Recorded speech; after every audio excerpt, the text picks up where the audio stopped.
right, the government broke a key election promise to fund 13 specific cancer drugs when it outlined its budget priorities last Thursday, much to the horror, of course, of cancer victims, survivors, advocates, doctors, and anyone affected in any way by the disease. But over the weekend, they started to walk it back and intimate that, yes, they now would fund it. This was on Q&A. This is the backtrack.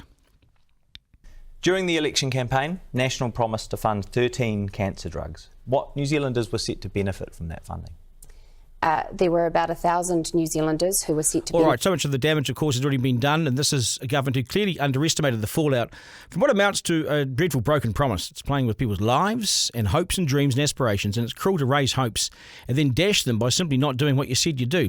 So it's now playing catch-up. Murray Denyer has kidney cancer and has paid in excess of $200,000 for life-prolonging drugs. He says the government has made a colossal cock-up here, and he joins me now. Murray, g'day and welcome to the program. Good morning, Duncan. How are you? Yeah, good. How you've described it as a colossal cock-up. Probably don't need to go much further. But what was your reaction when you saw last week that no, it's not going to happen?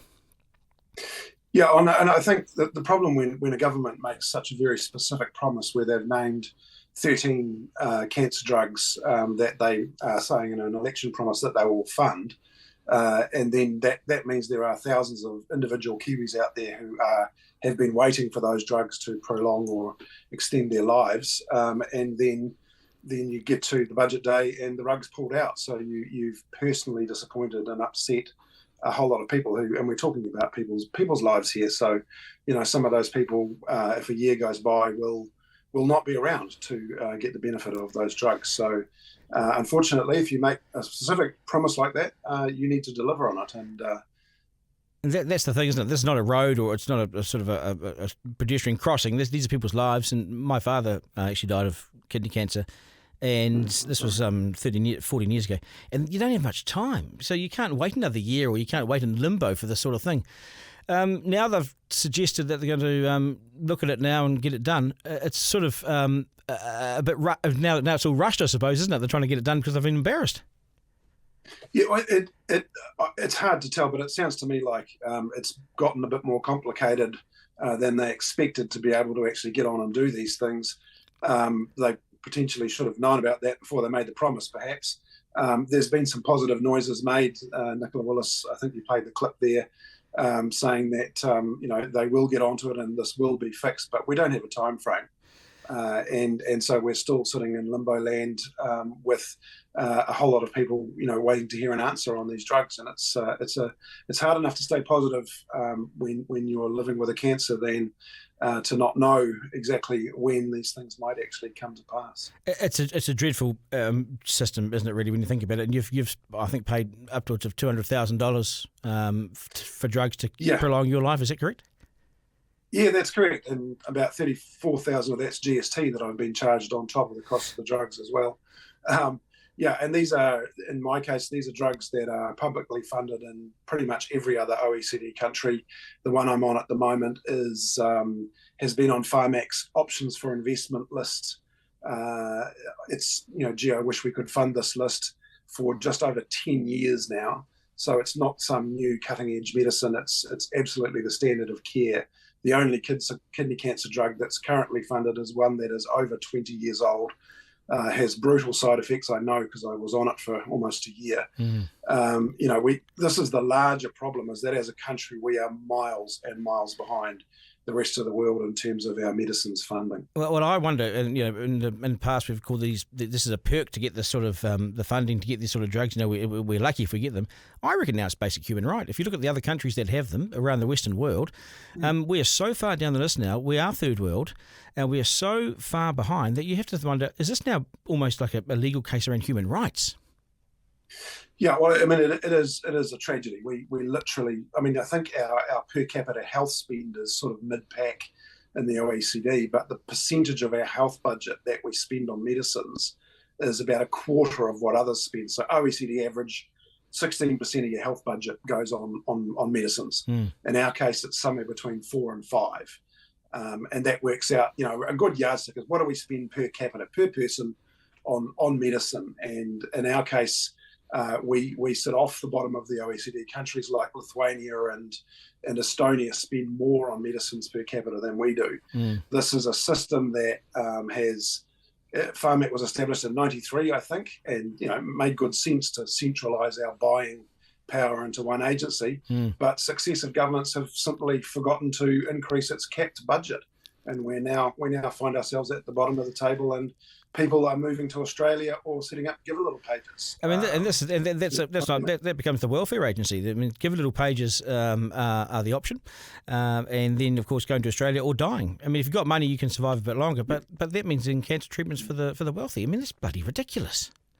It is, and it's weird. I feel fortunate, which is weird to say when you're living with a life-threatening cancer, but I mean, I've been fortunate enough that I've been able to fund my own treatment. But 200 grand, how many people have 200 grand lying around?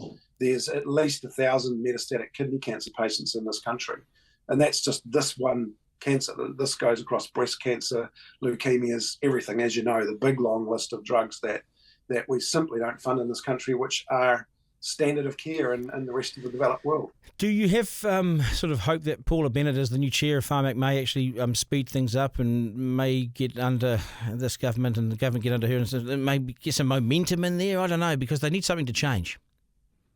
Yeah, I do. I really do hope that that's a part of the problem is that we have a fairly dysfunctional drug buying agency, and we know all of the shenanigans that have gone on there. I think the government's taken the correct, from a governance perspective, the first thing you do is switch out the chairman, freshen up the board, and then you take a hard look at the senior management team and go from there. So, yeah, I'm hopeful that Paula Bennett will be a change agent here. I still feel a bit gobsmacked about, this is the government that was so keen to make sure of its promises that it met them, with the 14 billion of tax cuts. They did that. They made sure that they got rid of public servants. They said they'd do that. They did all this. How could you overlook such a personal and sensitive issue as cancer treatments that you'd promised? Yeah, it seems pretty incredible, doesn't it? And as I said, it's just so a personal thing for people who are counting on that solution. It's been dangled in front of them, and it's about them being able to extend their lives and not remortgage the house or move to Australia. So to take that away again because of whether it's a technicality or for whatever reason is pretty traumatic. And also, to give no time frame now, it looks to me like they're playing catch-up footy. So they've got a few ministers around the table saying, "Shift, how do we get these 13 drugs? What was the cost again? We're doing the prescription charges. We better get the drugs. Well, how do we do this, guys?" It's just sort of playing catch-up footy, It does seem like there's some complications they weren't expecting or they weren't properly prepared for, and all I can say is, look, I really hope that they double down and get onto this and give these people some certainty again, because at the moment it's not a pretty situation. Yeah, and how things looking for you? I mean, you look well. You sound good. Yeah, I'm. Thanks to, again, these drugs that I've been able to pay for myself. I mean, I should have been dead 3 years ago. I'm sitting here talking to you simply because I've been able to afford to buy modern medicine to stay alive. Kidney cancer is a pretty bad one. Once it's metastasized, once it's spread, you normally expect to have a couple of years left. Well, that happened to me 6 years ago, and I'm still here banging on about this, and I must say, massive credit to people like Malcolm Mulholland and Penny Tucker and Fiona Tolich and others who've been banging on about this drug funding issue for over a decade now, and we don't seem to be making much progress, and I guess we're all very hopeful that this government would finally start to deliver. So still got our fingers crossed. Yeah, I'll tell you the difference. I'll tell you why research matters and why drugs matter. I look at you and you're 6 years down the battle with kidney cancer. So my dad got kidney cancer. It metastasised and went through his spine, through his head. They gave him 9 months. He lasted 9 months. The drugs weren't around then. Doctors afterwards told me they were creating drugs. You could be around 2 years, 3 years, and now you're around 6 years.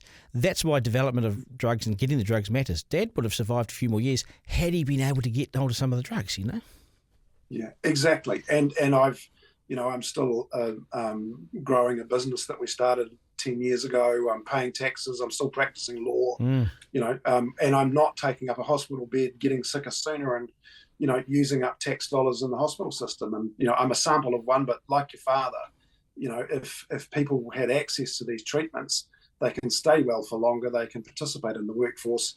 When I was diagnosed, I had, 3 kids who were 13, 11, and just turning 9 years old the very next day, pretty traumatic times. And, and now they're 20 and 18 and turning 16 very shortly. And so I've been able to be around for them and for my wife and see them grow up. So that's the wider, put aside the economics of it, that's the beauty of these modern medicines. Yeah. Hey, Murray, great talking to you, mate. All the very best, and we certainly appreciate your time on the podcast. Go well, go hard. Well done.